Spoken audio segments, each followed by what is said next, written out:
الحمد لله رب العالمين والصلاة والسلام على أشرف الأنبياء والمرسلين نبينا محمد وعلى آله وصحبه أجمعين ومن تبعهم بإحسان إلى يوم الدين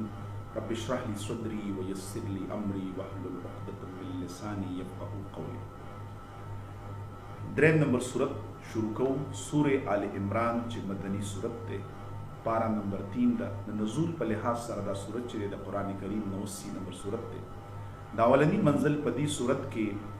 20 رکوع دي، 200 آیتونه دي او 3953 کلمات دي.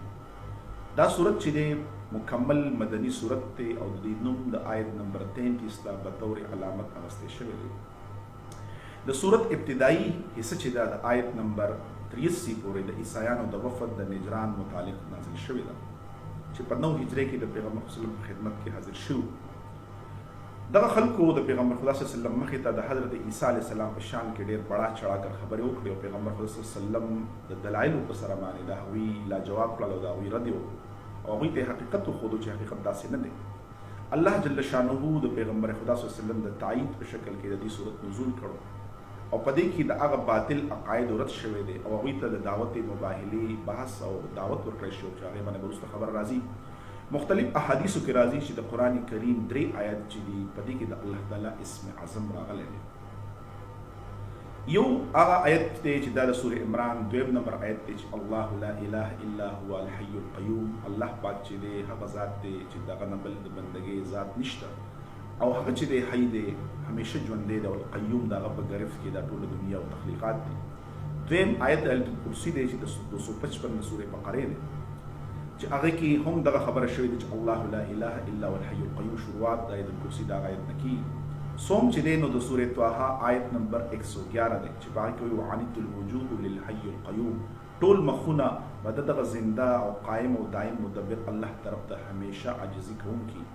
دا حدیث د مسند احمد او ابن مردودیه نقل کړی دی او ابن کثیر په حواله سره په جلد نمبر 1 کې نقل کړی دی. په سورې بقره کې اصول 4 یعنی سلور اصول ذکر شو، په تفصیل سره بیان شو، توحید پکې بیان شو، رسالت پکې بیان شو، په جهاد او په انفاق فی سبیل الله باندې خبره او د توحید الوهیت متعلق د اعتراضات او د شبهات جواب. دلته د سلورو بنیادی خبرو د تاسیس جماعت د مسلمانانو د جماعت د جوړولو چې دا د داوی په مرسته کې بسنګ مربوطي او د بسنګ دغه تنظیم کې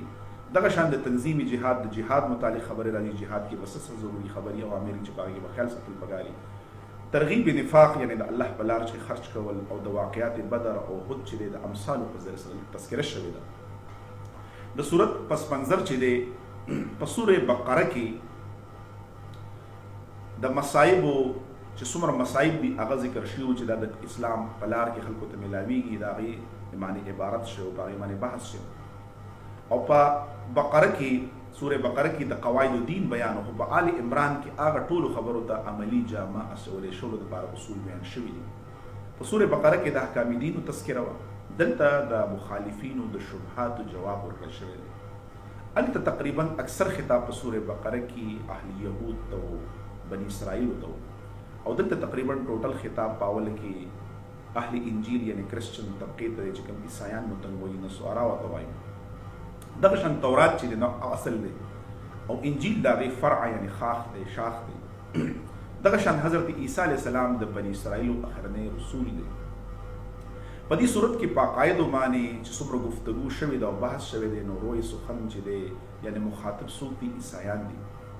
او په دې کې د عیسایانو د یو مذهبي تقدس حامل خاندان چې آل عمران د هغې تذکره شوې ده. وایي چې عمران د حضرت عیسی علیه السلام د مور پلار او په دې سبب باندې د دې صورت نوم چې د آل عمران کېښودی شوی دی. د صورت په ابتدا کې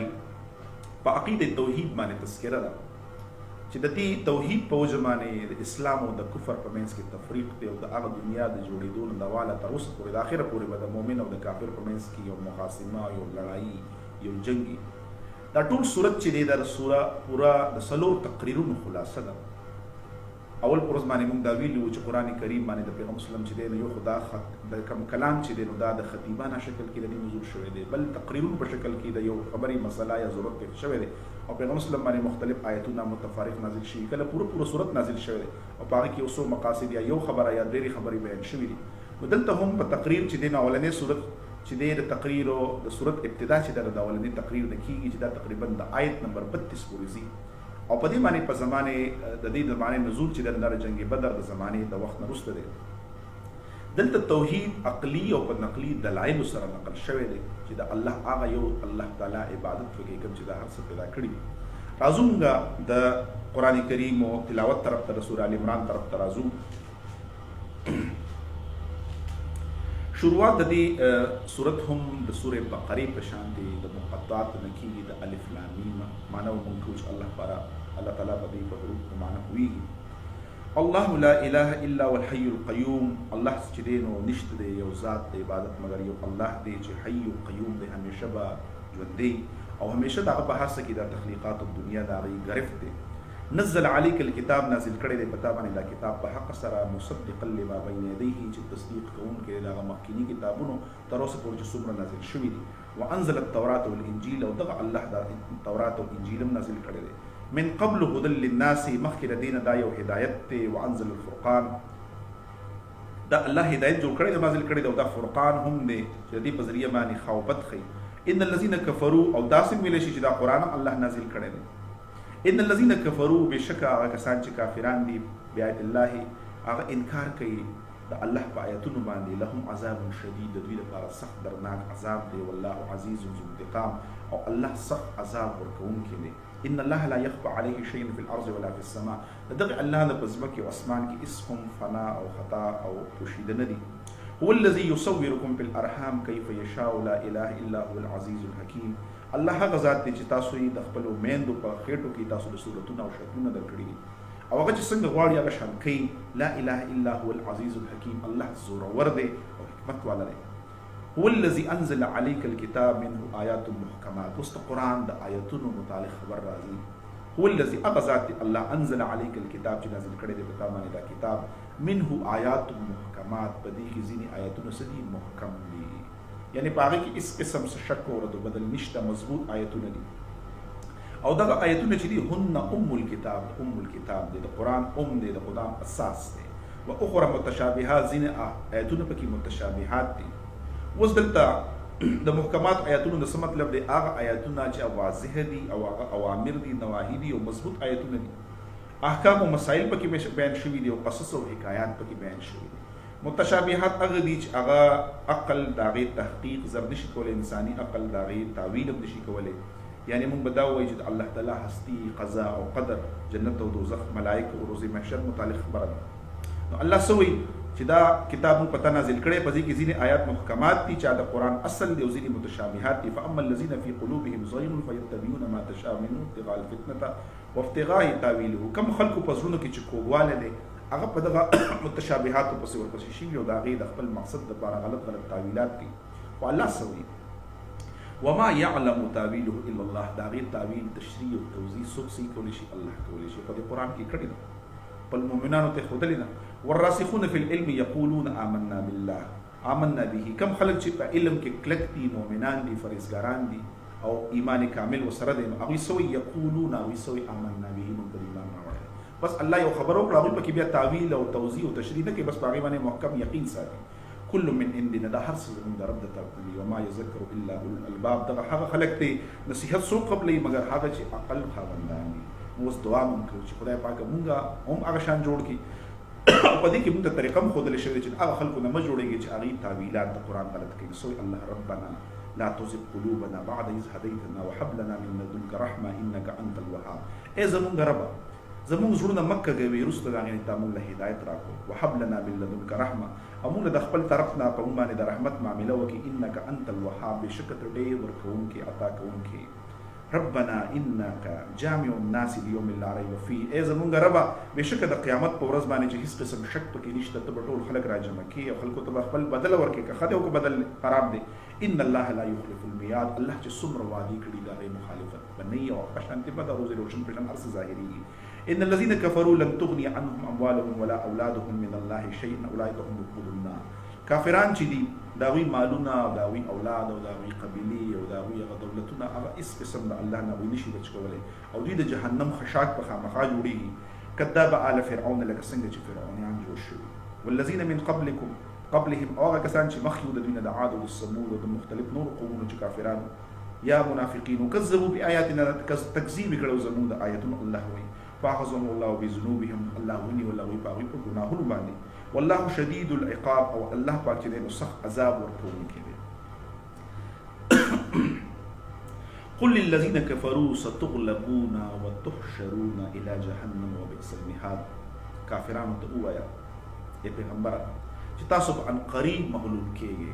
تاسو په قبضه کې راځي د مؤمنانو د الله په گرفت کې راځي وتحشرون الى جهنم او جهنم ته تاسو په اخره کې راوړي په دې دنیا کې هم تاسو مغلوب کیږئ په آخرت کې به هم تاسو الله طرف ته راجمع کیږئ او تاسو له عذاب درکړي وبئس المهاد ډیر ناکاره زید اوسېدو دی بره ټکانه ده قد كان لكم آية في فئتين التقتا فئة تقاتل في سبيل الله وأخرى كافرة يرونهم مثليه رأى العين والله يؤيد بنصره من يشاء إن في ذلك لعبرة لأولي الأبصار بدې ځکه د بدر واقعه بیانېږي چې بېشکه ستاسو لپاره د عبرت نښه وه چې هغه دوه جماعتونه هغه دوه ډلې د یو بل سره چې مخالف وي د یو بل سره ګوتم ګوته شوي په جنګ کې د یو بل سره مخامخ شو جنگ د بدر شروع شو په یو اچانک ماحول کې یو ډله د الله د طرف نه جنګېده او دوره بله ډله چې ونه د کافرانو وه او هغوی ته دا کافرانو ته او دوی ته یو بل ته ورته ډېر ښکارېدل چې دا جنګ وشي او الله کول او الله د هغه چا قوي کول چې کوم الله په مرسته کې وو یعنې مؤمنان یقینا دا هر څه د الله تاسو لیدل او تاسو سبو لپاره یو عبرت اوس د انسان دپاره هم خبره شوې چې انسان همیشه د دنیا طرف ته مایل دی خپل فطرت تیر شوی دی چې دا د الله طرف ته دی روان شي څنګه چې موږ په اولني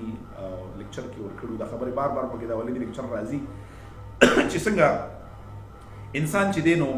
زوی للناس حب الشهوات یعنې انسان چې دی د موږ په اولني لیکچر کې دا خبره کړې وه چې انسان د دوو خوبیانو مالک دی په ده کې بهیمي خصوصیات هم دي او ملکوتي هم دي او د شریعت مطهره څه کار دی چې د انساني خصوصیاتو او د دې فرشتو د خصوصیاتو په منځ کې یو توازن راولي نو ځکه ورته دیني فطرت هم نو الله سوی زوی للناس حب الشهوات انسان ته مرغوب دي هغه شیزونه چې هغه د دنیا مزین شیزونه دي او ښایسته شیزونه دي او په هغې کې ښځې دي والبنین اولاد دی والقناطیر المقنطره راجمع شوی دولت دی من الذهب والفضة د سرو د سپینو والخیل المصومة هغه نشاندار اسونه دي چې خلکو جوړ کړي د منډو تړلو دپاره د پروګرامونو دپاره د نن سبا به ورته مونږ ګاډي موټرې وایو قیمتي جهازونه به ورته وایو په هغه وخت کې اسونه چې خلکو به تیار کړي د جنګونو دپاره د پروګرامونو دپاره د سفرونو دپاره والانعام او چې دی نو کم چارپایان دي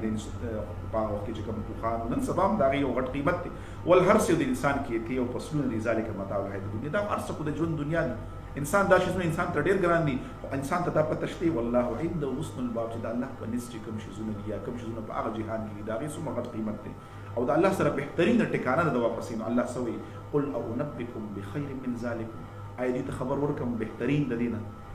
للذین اتقوا عند ربهم چې هغه کسان چې د الله نه یریږي او تقوا والا خلک دي د هغوی دپاره څه دي جنات تجري من تحت الانهار د هغوی دپاره داسې جنتونه دي چې بالاخاني دي او لاندې ترې ولي بهیږي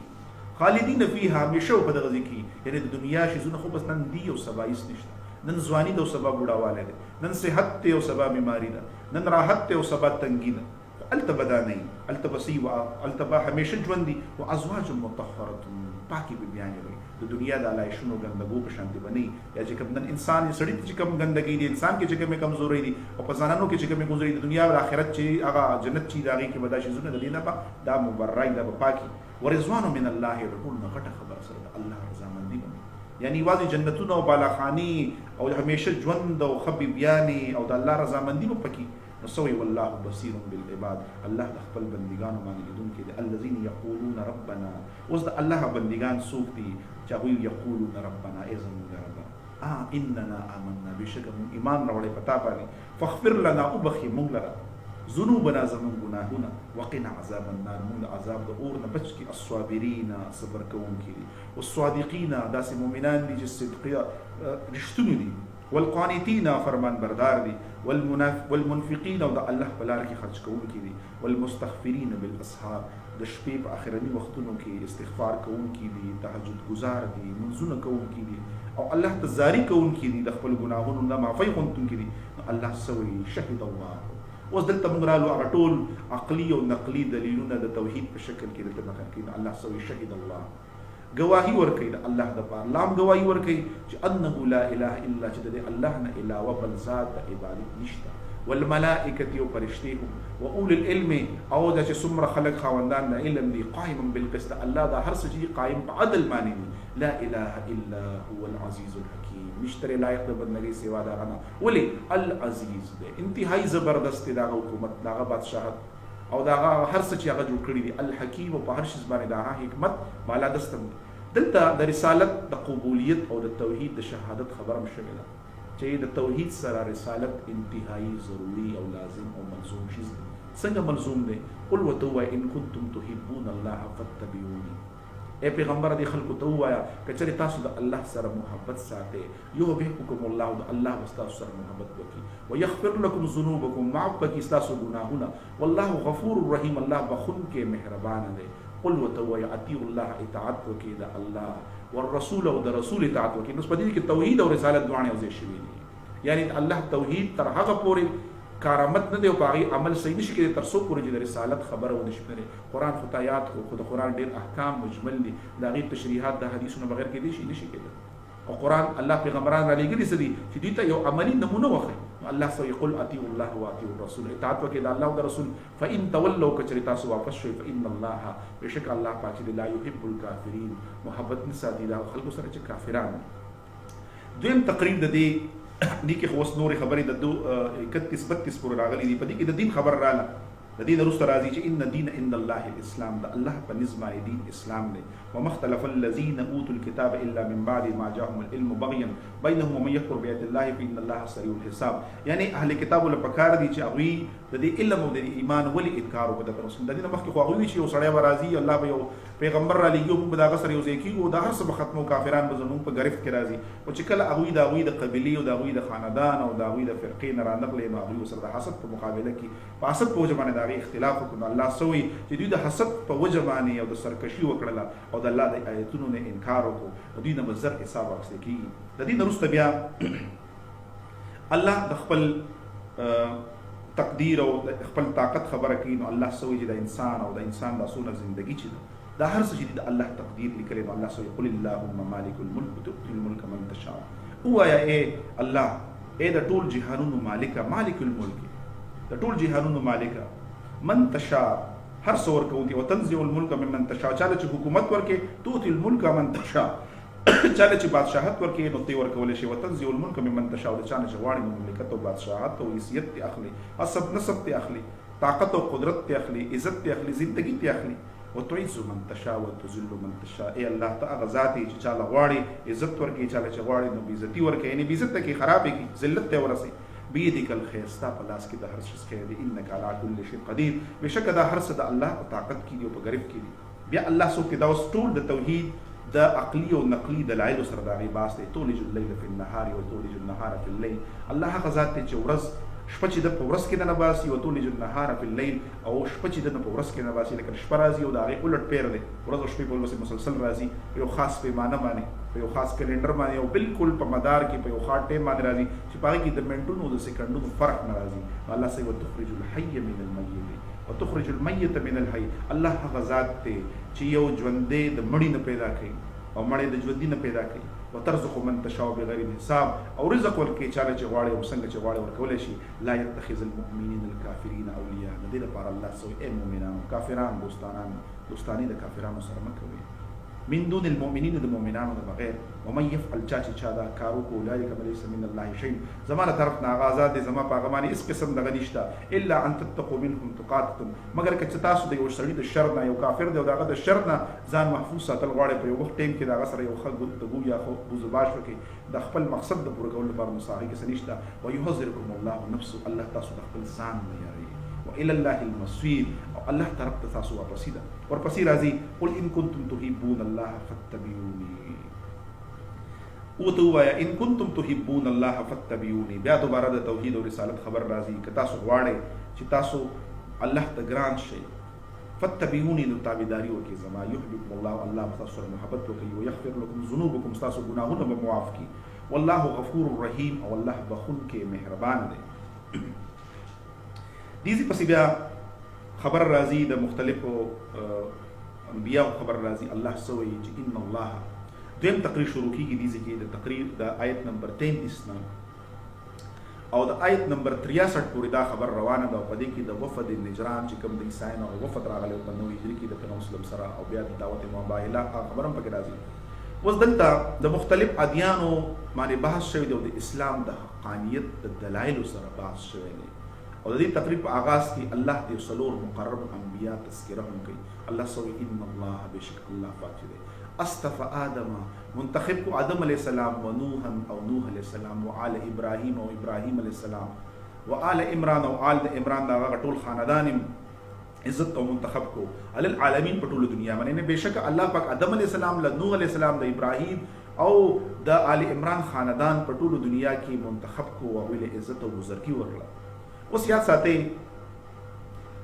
انبیاء علیہ السلام په خاندانونو کې دو عمران تیر شوي دي. مفسرین حضرات لیکي یو د حضرت موسی او حضرت هارون علیہ السلام د پلار عمران او دویم د حضرت مریم علیہ السلام د پلار او ځینې خلک وایي چې دا د نیکه نوم دغه شان په دې صورت کې چې دا کوم عمران طرف ته اشاره ده د حضرت عیسی او مریم علیہ السلام چې دی نو دغه خبره چې کوم کوي چې دا د مریم علیہ السلام څوک وایي چې پلار او څوک وایي چې دا غي نیکه دغه طرف ته اشاره ده. آیت مذکوره کې د الله جل شانو د آل عمران خاندان نه علاوه د درې نور انبیاء خبرم کوي. اول خبره د آدم علیہ السلام کې چې الله منتخب کو عزت ورکو آدم علیہ السلام. ولې د آدم ذکر شوی دی نو مفسرین حضرات لیکي چې په دې کې د آدم متعلق چې الله په خپل لاس جوړ کړی او بیا مسجود ملائکه ته حکم وکړو چې تاسو ته سجده وکړئ. هغه ته د اسماء علم ورکو جنت کې ول رهائش ورکو ډېر عزت ورکو به د اسمکه تراکوس کو د خلیفہ او د جانشین په شکل کې. بیا د نوح علیہ السلام تذکره شوی ده چې نوح علیہ السلام د الله پیغمبر او په هغه وخت کې الله راولېږلو کله چې توحید په ولدي ځلمانې د حضرت آدم علیہ السلام نه تقریبا 10 صدۍ پس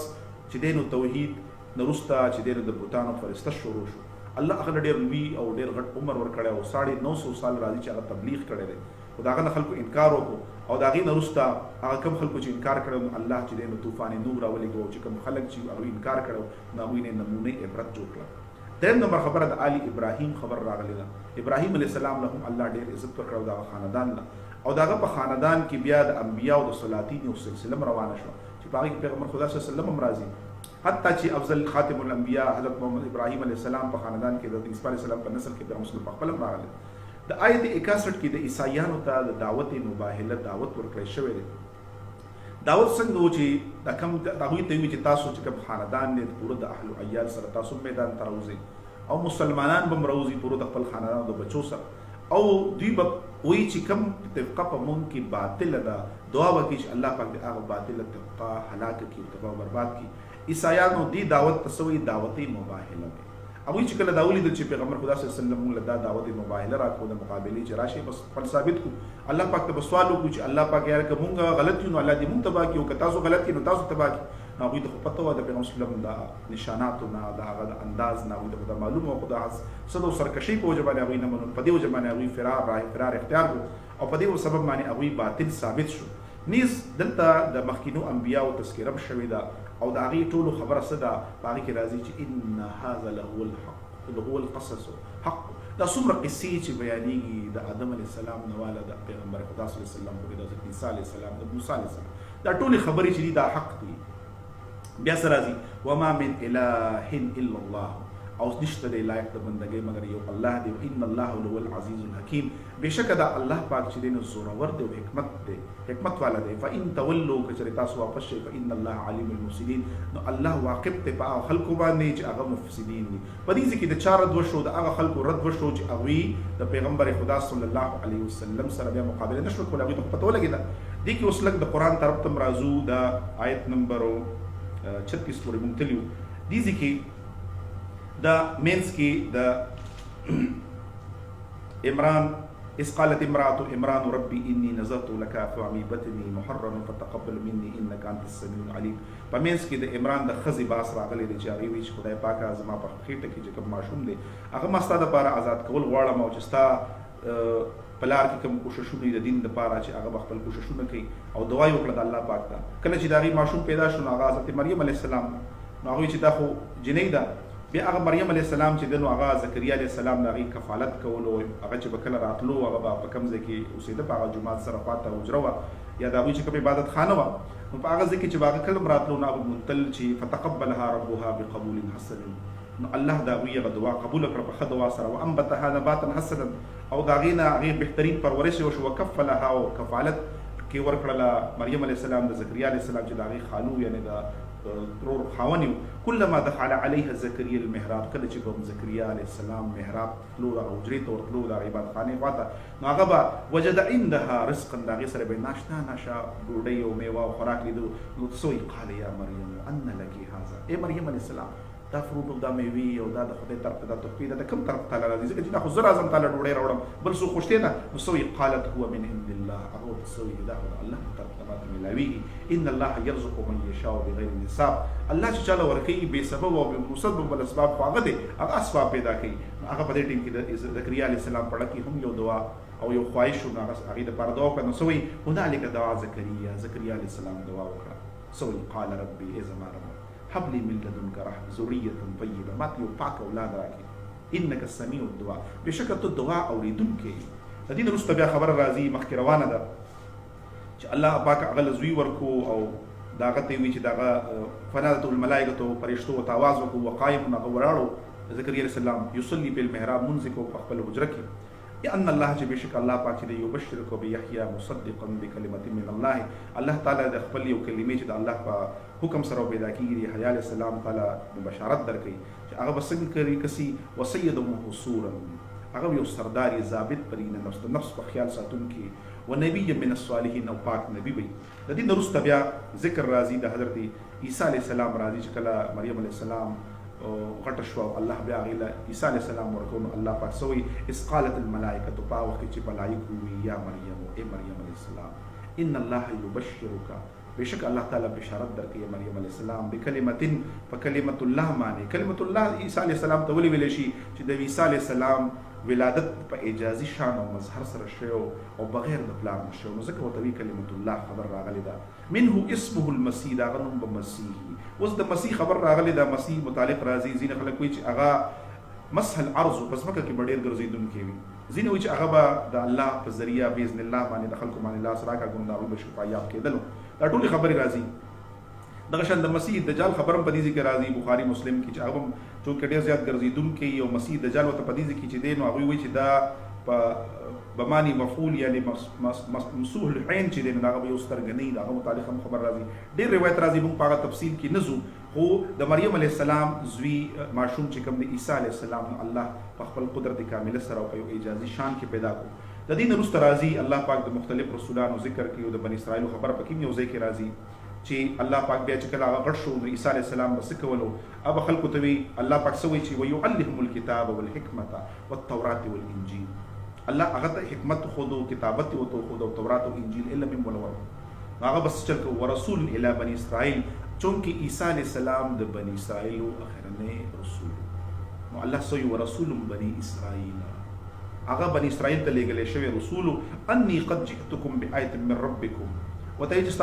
تاسو طرف ته د ربنا آیتونه او د رب هغه معجزې ما راوړي دي انی اخلق لكم من طين كحيث الطير فانفخ فيه فيكون طيرا باذن الله چې یو زه یو مرغۍ به جوړوم د خاورې نه جوړه کوم باذن الله چې وته من هغه مرغۍ جوړ شي وبرئ الاكمه والابرص واحيي الموت باذن الله دغه شانتي الله ولدا معجزات ورکړي چې هغه بکلا پچا باندې لاس ما درزاد باندې بلاس چې ما درزاد ورونو پیدا شوی ورونو هغه به لاس یا به کوړی مرز بوچاته د سترمنی هغه چې به لاس راکاګو هم ټیک شو دغه شانتي یو مړی باندې به لاس کې خود وته چې قم باذن الله نو په دې درې وانو ځل کې باذن الله څنګه هغه چې الله په دې کې دا خبره ده معجزات او ذکر هم کوي د معجزات سره باذن الله دا خبر هم کې چې هغه به الله په اذن سره درس کول نو الله سو یو نبئکم بما تاکلون او ما تخیرون او هغه خلکو ته دام چې تاسو څه خوري دا غیم تاسو ته ویما او ما تخیرون تاسو په کور کې څه ذخیره کړی دا غیم متعلق هم تاسو ته ویلې شمه ان فی ذلک لآیه لکم ان کنتم مؤمنین په دې ټولو خبرو کې د الله د طرف ته نشانی وي معجزې وي او په دې هر څه باندې ان کنتم مؤمنین په دې معنی ایماندار یقین ساتون کې د دې نو مسترازی الله سوي ان الله ربي وربكم فاعبدوه صراط مستقيم دا ټول خبره ذکر کیږي د انبیاء ذکر راځي دا ټول خبره د رسول کیږي چې ان الله بشک الله پاک چې دی ربي وربكم زمام رب دی او رب تاسو دی یعنی د عیسی علی السلام په ذریعہ باندې دا وایي چې دا ټول خبره کیږي عیسی علی السلام سوي زمام رب او تاسو رب یو الله دی یعنی زه د الله زوی نه فاعبدوه عبادت دا یو الله کې هاذا صراط مستقيم دا لار نه غد د دې نه وروسته بیا الله پاک ذکر کوي چې عیسی علیه السلام ته وایي چې عیسی علیه السلام زه تا مکمل چوتونکی یم او تا له ګرځونکی یم، ستا قوم او قبیلې چې هغه به په نورو خلکو باندې بالادست دی قیامته پورې، او تا له یو طاقت درکوم او کم خلک چې اختلاف کوي دا به زما طرف ته راځي او د هغوی په منځ کې به زه فیصله کوم. دا تقریبا د صفحه نمبر 64 پورې دا خبر روانه ده. او د دې نه وروسته بیا اخرنۍ خبره تقریر شروع کېږي. دریم تقریر چې دی نو هغه د آیت نمبر 64 نه د آیت نمبر 120 پورې جاری دی چې په هغې کې د اسلام د سچایي او د مسلمانانو د اولین مقصد احاطه شوی ده او بیان شوی دی. دلته مؤمنانو ته الله هدایت ورکوي چې د کافرانو سره رسمي دوستانې مه کوئ او دا کافران چېرته هم ستاسو دوستان نشي ګرځېدلی. نو الله سو یا ایها الذین آمنوا لا تتخذوا بطانة من دونکم لا يألونكم خبالا ودوا ما عنتم قد بدت البغضاء من أفواههم وما تخفي صدورهم أكبر قد بين لكم الآيات إن كنتم تعقلون. اے ایمان والو دا کافران خپل دلی دوست د زړه ملګري مه جوړوئ، ولې دوی چېرته هم همیشه دا کوشش کوي چې تاسو تباهي کې یو قسم کسر نه راولي، که دوی ته موقع ملاویږي دوی به تاسو خرابوي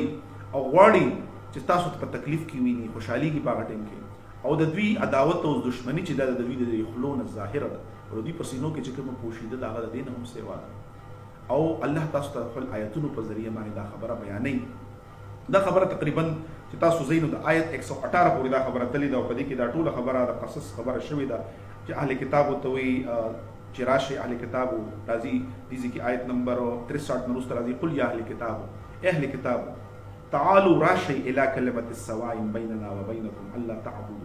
الا نعبد الا الله ولا نشرك به شيئا ولا يتخذ بعضنا بعضا اربابا من دون الله فان تولوا فقولوا اشهدوا باننا مسلمون. اهل کتابو د انصاف خبره خدای چې تاسو راشي موږ په هغه خبر باندې خبر وکړو چې زموږ تاسو په منځ کې برابر ده چې موږ به د الله سره بل شریک نه اختیارو او نه به په خپل منځ کې یو بل د الله نه سیوا رب جوړو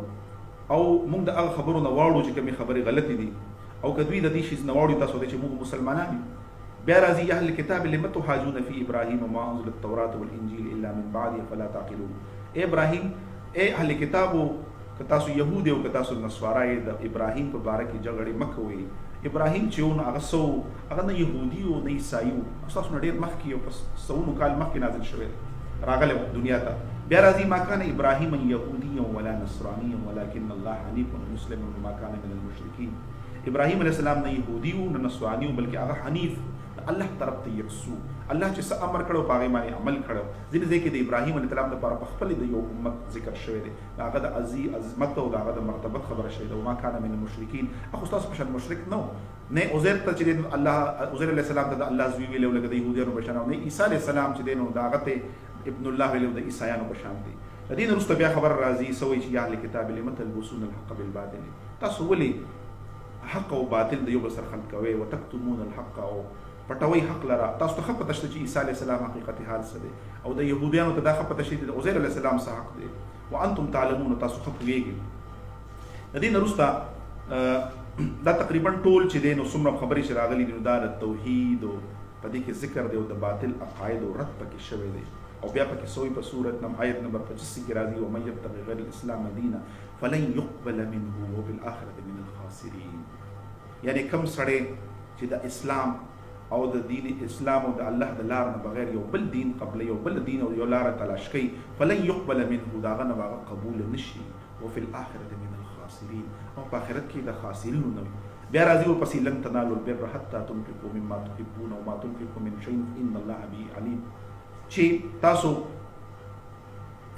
لن تنالوا البر، تاسو نیکی نشئ موندلی حتی تنفقوا مما تحبون، تر هغه پورې چې تاسو خرج کړئ هغه شیزونه چې تاسو ته انتهایی ګران دي. وما تنفقوا من شيء فان الله به عليم، تاسو چې سم خرج کوئ خپل ځانونه خرج کوئ د الله په لاس کې، خپل نفسانی ضرورت دا ټول پرېږدئ او د الله په لار کې روانېږئ. الله د دې ټولو نه واقف دی. د دې وروسته د مکی باس راغلی چې ان اول بیت وضع للناس للذي ببکة مبارکه وهدى للعالمین، بېشک اولنی کور چې په ځمکه کې جوړ شوی دا مکه ده او دا مبارکه ده او دا د خلکو لپاره د هدایت ځای دی. فيه آیات بینات، په دې کې ښکاره ښکاره ځایونه دي، مقام ابراهیم دی پکې ومن دخل كان آمنا سوق چې داخل شي د امن سره. ولله علی الناس حج البيت من استطاع الیه سبیلا. کوم چې مسلمانان دي په هغوی باندې دا فرض ده چې هغوی په دې لار طرف ته لاړ شي د الله لپاره حج وکړي چې څوک طاقت او استطاعت لري. ومن کفر فإن الله غنی عن العالمین. او چې کوم خلک د الله لپاره دې شي ستنزي فإن الله غنی عن العالمین، الله هم به خلکونه بې پروا دي پروا نه ساتي. دې کې یو حدیث هم پکې موږ نقل کولی شو چې د اسلام بنیاد چونکې د حج پکې خبر راله، نو پیغمبر صلی الله علیه وسلم حدیث ته متفق علیه دی چې بني الاسلام علی 5 شهادة ان لا اله الا الله وان محمد رسول الله واقام الصلاة وایتاء الزکاة وحج البيت وصوم رمضان. چې د اسلام بنیاد په 5 شیزونو باندې پروت دی. یو په الله باندې یقین ساتل کامل، یو پیغمبر خدا صلی الله علیه وسلم د الله رسول منل او خاتم الانبیاء منل، بل اقامت الصلاة منځ قائمول، منځ یوازې ځان کول نه انفرادي بلکې منځ با جماعت انتظام کول، و ایتاء الزکات او زکات ورکول چې کوم شرعي حق دی او په انسان باندې راضي، وحج البيت او د حج د بیت الله حج دی، و صوم رمضان او د میاشتې د رمضان روزي نیولې دي. د دې نه وروسته د مؤمنانو متعلق خبر راځي چې یا ایها الذین آمنوا، د اوسه پورې خو باس راغلی چې تاسو د کافرانو ملګري مه جوړېږئ او د هغوی طرف ته مه ځئ. وسوئ یا ایها الذین آمنوا اتقوا الله، ای مؤمنانو د الله نه ویرېږئ. څنګه ویرېږئ؟ حق تقاته، څنګه چې د الله نه د یېرېدو حق دی. مؤمنان وایي یو اثر راځي چې الایمان بین الخوف والرجاء. ایمان څه شی دی؟ بنیادي خوف ته یو طرف ته د الله د خپل ښه اعمالو باوجود د الله نه یېرېدل، دا د ایمان یو کوالټي ده. والرجاء بل طرف ته په الله دا توقع ساتل. ولې قرآن کې راځي لا تقنطوا من رحمة الله، د الله د رحمتونه چې دی نو تاسو مه ناامیده کېږئ. بل ځای کې راځي واعتصموا، ورپسې واعتصموا بحبل الله جميعا ولا تفرقوا، د الله د رسۍ په مضبوطوالي سره ونیسئ مؤمنان. ولا تفرقوا، تفرقه مه کوئ. نن سبا وګورئ زموږ ملت اسلامي وګورئ، د مسلمانانو تعداد او د مسلمانانو ملکونو طاقت څومره سوا دی، دولت ورسره څومره دی، اسلحه ورسره څومره ده، فوجونه ورسره څومره دي، خو بنیادي څه شی ده؟ تفرقه ده. په دې مملکت پاکستان کې وګورئ چې په 27 رمضان باندې الله جوړ کړی،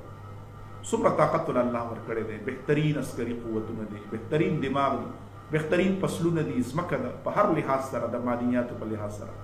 او د فصلونو په لحاظ سره، د موسمونو په لحاظ سره. خو چونکې په خپل منځ کې اتفاق نشته نو هر څه وران دي. نو الله سره واعتصموا، د مؤمنانو دپاره بنیادي خبره څه ده؟ واعتصموا بحبل الله جميعا ولا تفرقوا، د الله دا رسۍ کلکه ونیسئ چې اسلام دی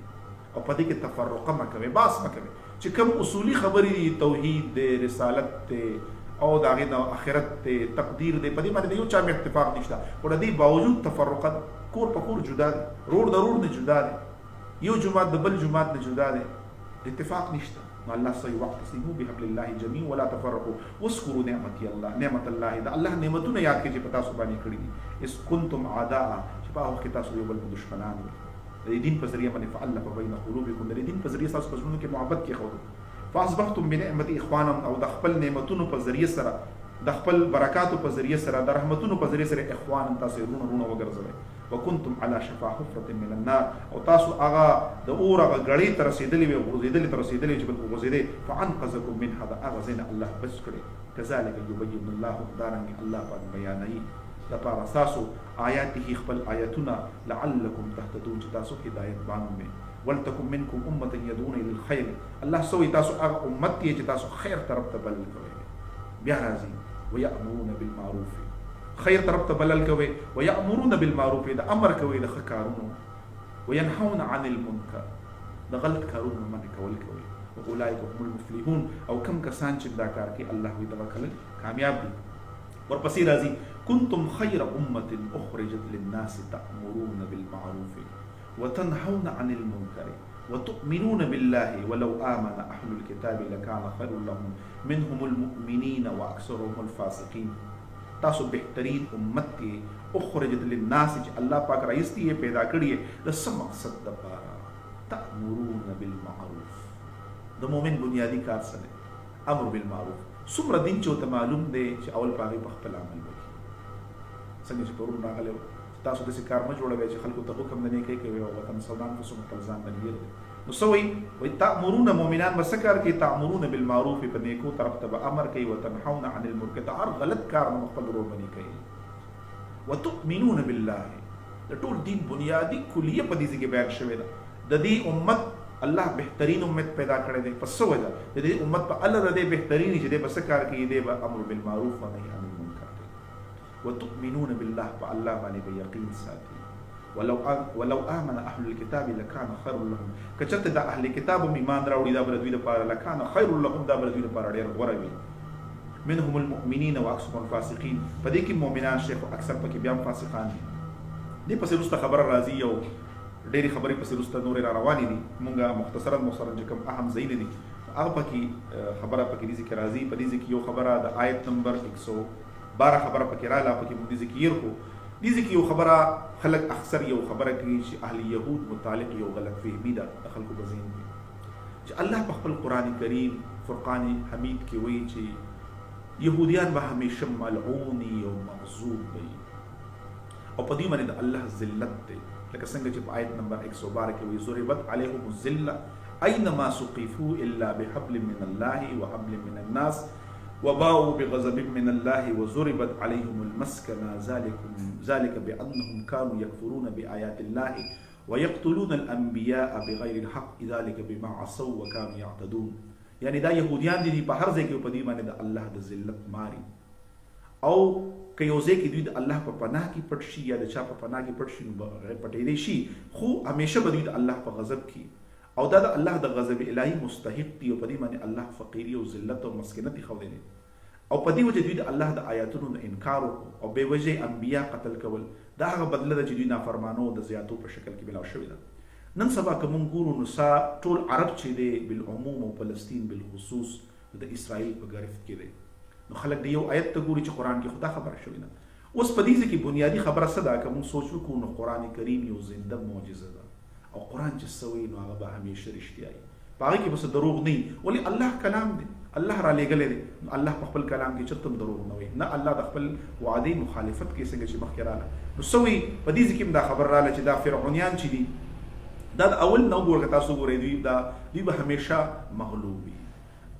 په اولني ځل باندې د مشهور بخت نصر په شکل باندې دوی ته اسیري او غلامي میلاو شو بیا د رومن یو باچا او ټیټس هغوی دوی تاراج کړل مکمل ختم کړل بیا د عیسایان په لاس باندې دا یهودیان ذلیل شو بیا مسلمانانو د مدینې نه بیا د جزیرة العرب نه وتل بیا د سلطان ایوبي په دور کې دوی زمیان جوړ شول او په آخر کې په جرمني کې هټلر په دوی باندې څه قسم ظلم کړی دی خلکو ته معلوم دی د تاریخ څه ده اوس په دې مینس کې که چېرته دوی ته چېرته مهلت میلاویږي یا چېرته دوی بچت کېږي یا دوی بچ کېږي او یا دوی ته چېرته په یو قوم باندې لږ غونته کې معمولي غونته کې څه طاقت او ګرفت راځي لکه څنګه چې په فلسطین باندې نن سبا د دوی یو هوډ دی نو دا په دې وجه باندې چې دوی ته د برطانیې او د امریکې پشپناهي حاصله ده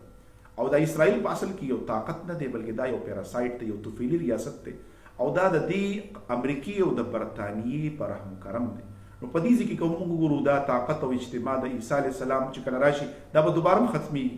او هغه شی دوی ته حاصل دی نو الله سوی دا به دوباره ختمېږي او سوی واستأذن ربک لیبعثن علیهم الی یوم القیامه من یسومهم سوء العذاب ان ربک لسریع الحساب یاد ساته هغه وخت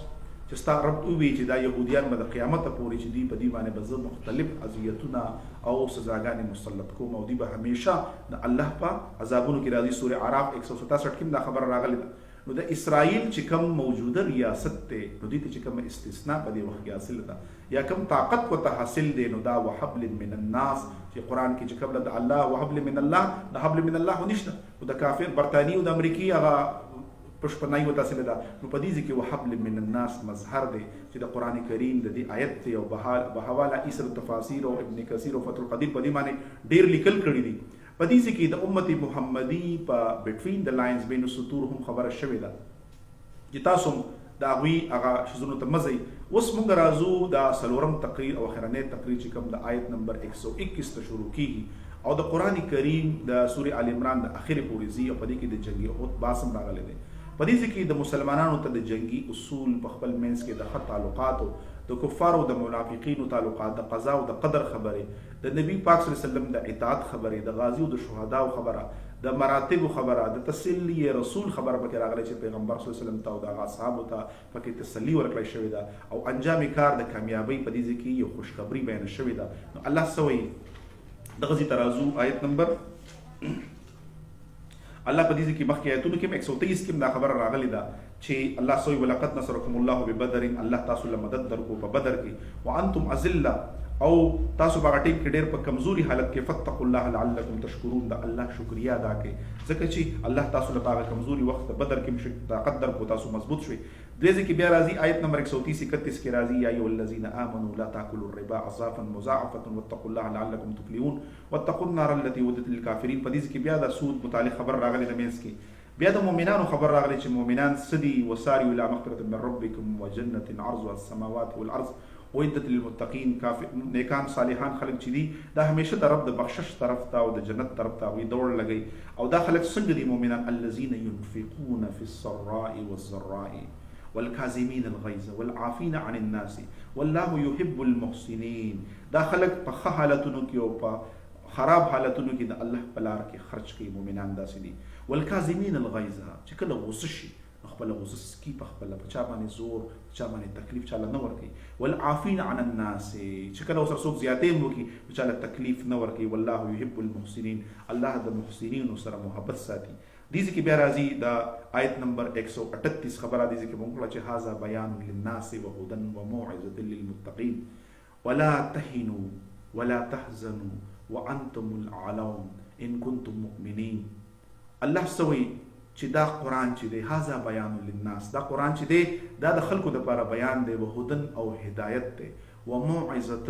او نصیحت دی للمتقین لپاره د متقیانو. ولا تهنوا ولا تحزنوا، په دې وجه باندې تاسو چرته سستی ونه کې،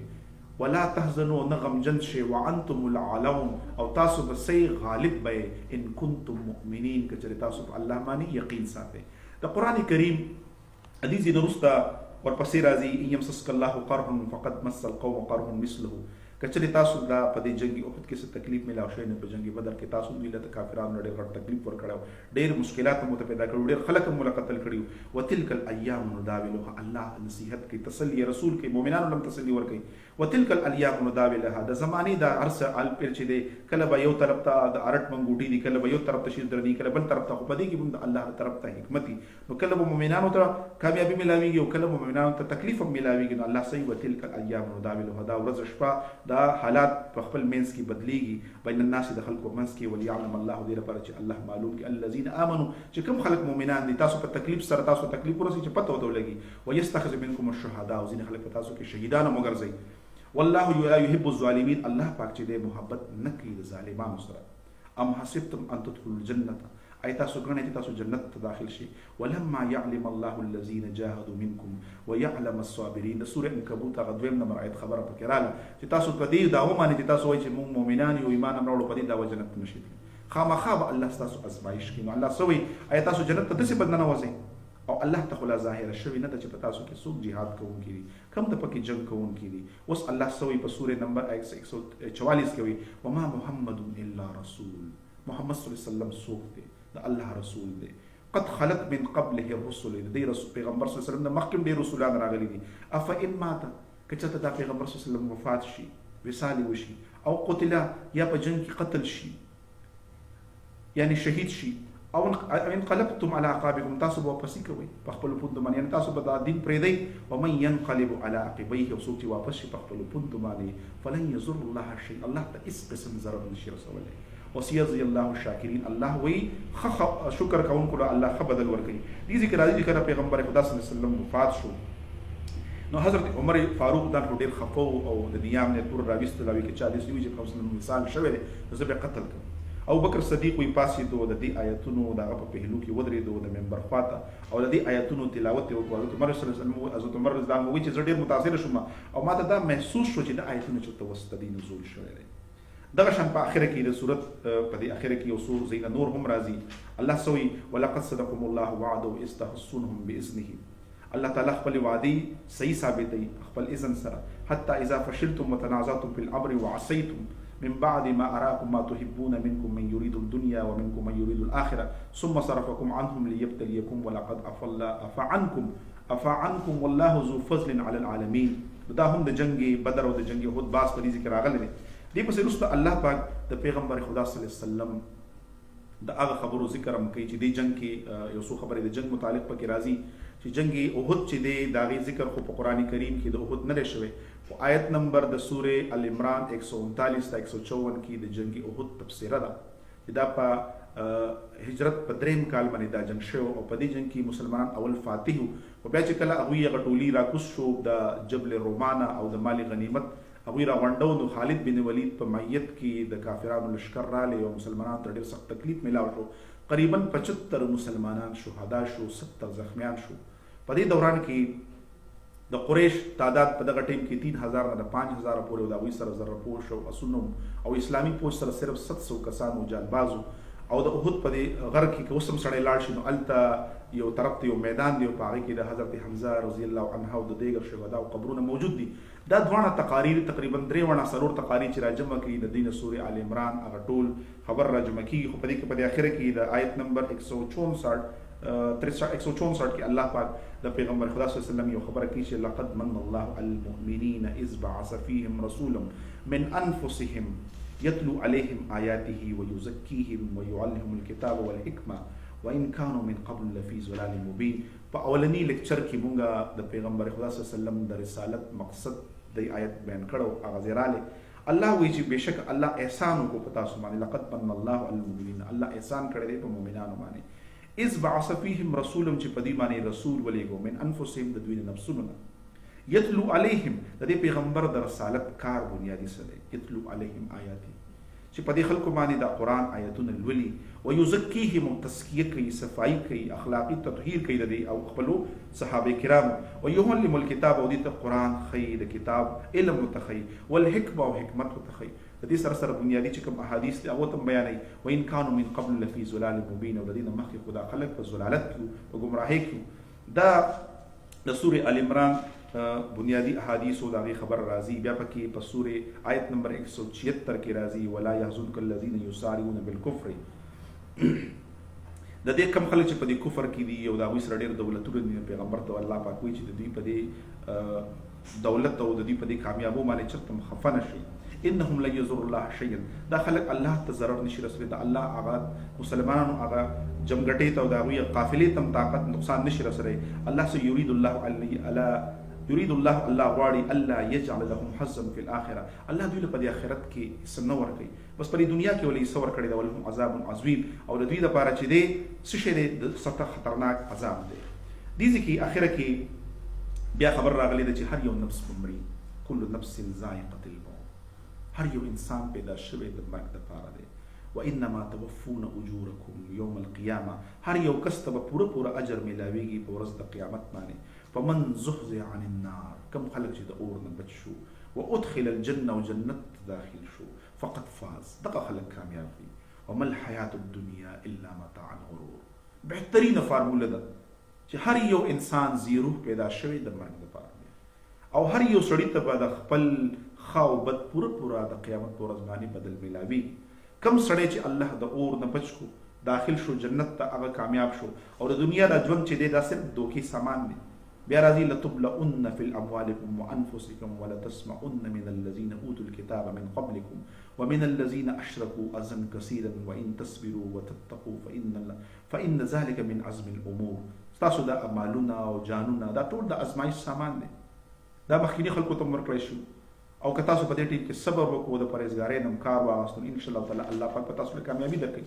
اخره کې ورپسې راځي په آیت نمبر 189 کې الله سوی چې دا ټول دنیا او دا ټول طاقتونه د الله طرف ته واپس روان دي. او مؤمنانو له خوشحالي پکار ده، ولې چې الله د هغوی دپاره یو بهترین بدلي ښودی دی، یو بهترین جنت یې ښودی دی. الله سوی ولله ملک السماوات والارض، بېشکه د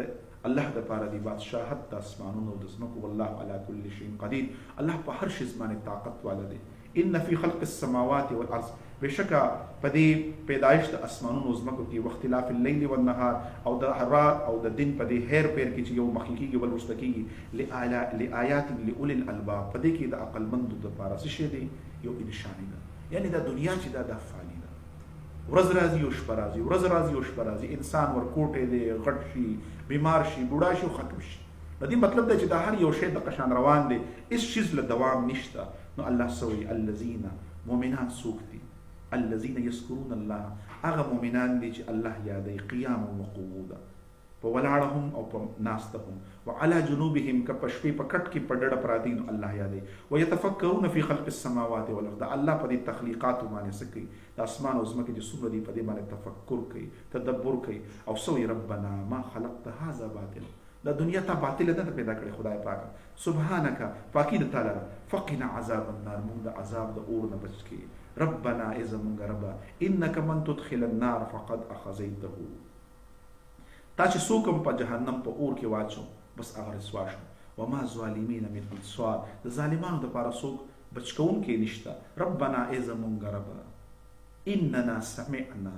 مناديا ينادي للإيمان أن آمنوا بربكم فآمنا ربنا فاغفر لنا ذنوبنا وكفر عنا سيئاتنا وتوفنا مع الأبرار. اذا موږ ربا یو منادي आवाज کوونکی راغلی و د ایمان طرف ته چې په الله باندې یقین وساتئ، موږ ایمان راوړو، موږ ستا د پیغمبرانو او د هغوی پیغمبر خبره ومنله، د خاتم الانبیا محمد صلی الله علیه وسلم. نو ای زموږ ربه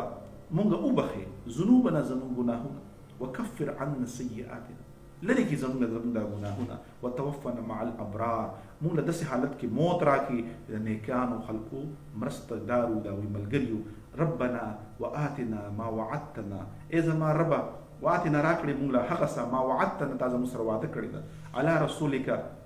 د خپل رسول په ذریعه باندې، د هغه په ژبه باندې، ولا تخزنا یوم القیامه، په ورځ د قیامت باندې موږ څه نه کړي، موږ شرمنده نه کړي. انک لا تخلف الميعاد، بېشکه ته خپل د وعدې خلافت مخالفت نه کړي. اوس د دې نه وروسته د صورت په دې اخره کې دا ټولې خبرې کړي دي. لا یغرنک تقلب الذین کفروا فی البلاد، دا کافران چې په دې ځمکه کې ګرځي او دا پیسې او دولتونه دي. لا یغرنک، تا په دوکه کې وانه چې تقلب الذین ګرځېدل اوړېدل راوړېدل دا کسانو چې کافران دي په البلاد په دې ځمکو کې د گاړو دولتونو سره ګرځي، دوکه دې چېرته نه کړي چې ته وایې دا دنیا سامان دی او د دوی سره دی، زما سره نشته. متاع قلیل، دا د دوی سره چې څه دا ډېر لږ شی دی. ثم مأواهم جهنم، بیا د دوی جهنم ټکانه ده، وبئس المهاد، ناکاره ټکانه ده. لكن الذين اتقوا ربهم لهم جنات تجري من تحت الانهار، هغه خلک چې د الله نه یریږي او تقوادار دي د هغوی دپاره څه دي؟ جنتونه دي. یو طرف ته د کافرانو باس دی، بل طرف ته مؤمنانو ته د تسلی رسول او تسلی اصحاب کرام ته تسلی ورکړل شوې ده چې لکن الذین اتقوا ربهم لهم جنات تجري من تحت الانهار، هغه کسان چې تقوادار دي او د رب نه یریږي نو الله د هغوی دپاره جنتونه تیار کړي دي چې د هغې نه بالاخاني دي او لاندې دي ولی بهیږي، خالدین فی همیشه و په هغې کې. نزل من عند الله، دا د الله طرف نه میلمستیا ده. وما عند الله خیر الابرار، او د الله سره چې کوم د مؤمنانو لپاره دي خو ډېرې ښې بدلې. دلته اوسو د صورت اخره کې راځي وان من اهل الكتاب لمن يؤمن بالله وما انزل اليكم وما انزل اليه خاشعين لله. یقینا اهل کتاب چې دي په هغوی کې هم داسې خلک شته چې هغوی ایمان طرف ته مایل دي. وان من اهل الكتاب، بېشکه د اهل کتاب لمن هغه چا چې یؤمن بالله په الله یقین وساتل، وما انزل الیکم وما انزل الیهم، چې هغه دوی ته نازل شوي په هغې هم یقین ساتي، او بیا وروسته د پیغمبر صلی الله علیه خاتم الانبیا باندې او د هغه په قرآن کریم باندې هم یقین ساتي. وما انزل الیهم خاشعین لله، او دوی یریږي. لا یشترون بآیات ثمنا قلیلا، او په دې باندې لږې پیسې نه اخلي، لکه د خپل لږ دنیاوي پیدې دپاره ځان نه خرڅوي. اولئک لهم اجرهم عند ربهم، د دغه خلکو دپاره هم د الله په نزد باندې ښه اجر دی. ان الله سریع الحساب، بېشک الله پاک زر او تیز حساب کوونکی دی. اوس دا څلور وړه تقاریر چې کوم نقل شو، دا چې کله سړی یو ځای کېږي د سورې آل عمران یو مدلل تصویر جوړېږي چې په دې کې د دعوت حق د پیروکارو خبر هم راغله او د پیغمبر خدا صلی الله علیه وسلم ته تسلی رسول هم راغله او د هغه اخلاقي برایانو خبرې هم پکې راغلې او د مخکینی امتونو د زوال اسباب هم پکې بیان شو او د ایمان دپاره هم چې کوم خلکو صبر او عزیمت کوي نو الله به هغوی له ښه بدل ورکوي. نو الله د دې صورت په آخر کې څه یا ایها الذین آمنو، ای ایماندارو، یا ایها الذین آمنوا اصبروا وصابروا ورابطوا واتقوا الله لعلکم تفلحون. ای ایمان والا خلکو ثابت قدم شئ او یو بل کلک ونیسئ او د جهاد دپاره همیشه تابعدار او تیار شئ چې تاسو نامراده نه شئ. دلته راځي چې مصابره څه ته وایي؟ د جنګ په شدتونو کې ځان تیار ساتل. رابطو څه ته وایي؟ د جنګ او د محاذ په ټیم کې سړی مورچه بند شي او تیار شي. نو الله پاک مونږ ته څه وایي په دې اخرني ځای کې، په دې اخرني آیات کې په دین اسلام باندې ثابت قدم اوسېدل، په میدان جهاد کې د کفر په مقابله کې ځان تیارول او دغه خلک چې کوم داسې کارونه کوي نو الله د هغوی دپاره د کامیابۍ نوید سناو کړی دی چې دا خلک چې دوی د طاعت ماني د الله په اطاعت ماني چې دی نو دوی د هغې باندې دوی خپل ثابت قدم دي. دغه شانتې د محاذ جنګ او د حالت جنګ په وخت کې هر ټیم د تیارېدو خبره هم پکې شوې ده. او دلته کې یو حدیث هم نقل کېږي چې رباط یوم فی سبیل الله خیر من الدنیا وما علیها. د الله په لار کې یعنی په جهاد کې د یو ورځې پړاو غورځول، مورچه بند کېدل او په هغې باندې قایم دایم ساتل چې دی د ټولې دنیا او ما فیها نه بهتر دی. د بخاري حدیث دی باب فضل و رباط یوم فی السبیل. د دې نه وروسته په دې مضمون کې مختلف اجزا دي چې په هغې کې د یهودو د نصواراو د مؤمنینو باس راغلی د دریو فرقو. په دې سبب باندې دا صورت چې دی د سورې بقره د تتمه ده د هغې کمپلیشن کوي. حضرت نواس بن سمعان بیانوي چې پیغمبر الله صلی الله علیه وسلم نه ما واورېدل چې د قیامت په ورځ باندې به قرآن کریم او هغه خلک چې په دې قرآن کریم باندې عمل کوو هغوی به راوړی شي او د هغوی نه مخکې سورې بقره او سورې آل عمران را رواني یو مجسم شکل کې او دا به داسې ښکاري چې یو بادل دی، یو وریځ ده یا ابرسیه ده او په هغې کې دننه یو بهترین چمک دی او رڼا ده پکې، یا داسې چې د پرندو د مرغو یو جوند دی او هغوی خپلې وزرې کلاو کړي دي او دغه خلکو د شفاعت دپاره الله ته څه کوي حجت او دلیل پیش کوي. د مسلم جلد اول کتاب فضائل القرآن کې دا حدیث نقل شوی دی. سعید بن منصور په سنن بن ابي عطاف کې روایت کوي چې آل عمران چې دی نو دا د تورات کې دی ته طیبه ذکر شوی دی او صحیح مسلم کې د دې ته صورت او سورې بقره ته زهراوین هم ویلی شوي دي. دغه شانتې یو روایت دی سورې بقره او سورې عمران چې دی په دې کې احکامي صورتونه دي، په دې کې انفرادي او اجتماعي د زندګۍ ضروري ټول احکام ذکر شوي دي. دلته په دې کې دا خبره هم واضح کېدل پکار دي چې په دې کې د دریو قومونو بهترین ذکر وشو، د منافقین او د کفار او د اهل کتابو سره سره د مؤمنانو پکې هم هغوی ته تسلي رسول ورکړی شوی د تسلي پکې پیلاو شوی دی. تاسو صبر وکړئ او ان شاء الله تعالی که تاسو صبر کوئ نو الله پاک ته تاسو لا بهترین بدل درکوي. دا د سورې آل عمران مختصر خلاصه وه چې دا صورت چې څنګه سورې بقره کې زیات تر خطاب چې دی نو بني اسرائیل ته په دې کې خطاب تقریبا عیسائی او کرسچینټي ته ده، نصوارا ته دی او په دې کې په هغې کې چې کوم بنیادي اصول پیش شي نو دا د هغې کمپلیشن کړی دی، هغې د یو عملي شکل ورکړی دی او د دې سره سره د توحید او د رسالت یو بهترین امتزاج په دې کې پیش شوی دی او په آخره کې مؤمنانو ته دا یو بهترین نصیحت شوی دی چې تاسو په یو بل په منځ کې د یو بل سره بهترین ربط ساتئ، د مؤمنانو د یو بل سره بهترین تعلق او په کافرانو باندې چرته هم تکیه مه کوئ. د هغوی د دوستانه باندې که د موقع مناسبت سره یا د ضرورت ته یو شیز راشي نو د هغوی سره طاقت ساتلی دی ساتلی شي او داسې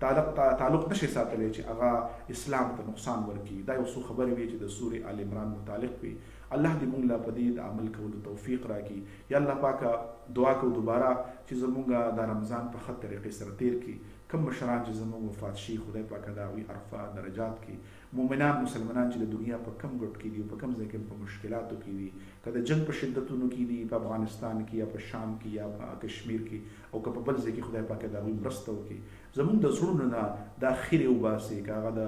غیبت په شکل کې دی، که هغه د فخر او غرور په شکل کې دی، که هغه د ریا په شکل کې دی او موږ نه دا رمضان چې په داسې حالت کې جوړ کړي چې موږ په قرآن او حدیث باندې ثابت قدم شو او کوشش وکړو چې د خپل ګناهونو نه استغفار وکړو. الله دې موږ ټولو له طاقت راکړي چې موږ په دې خبرو باندې د عمل کولو توفیق وکړو او د قرآن مطابق د خپلې زندګۍ اصلاح وکړو. والسلام.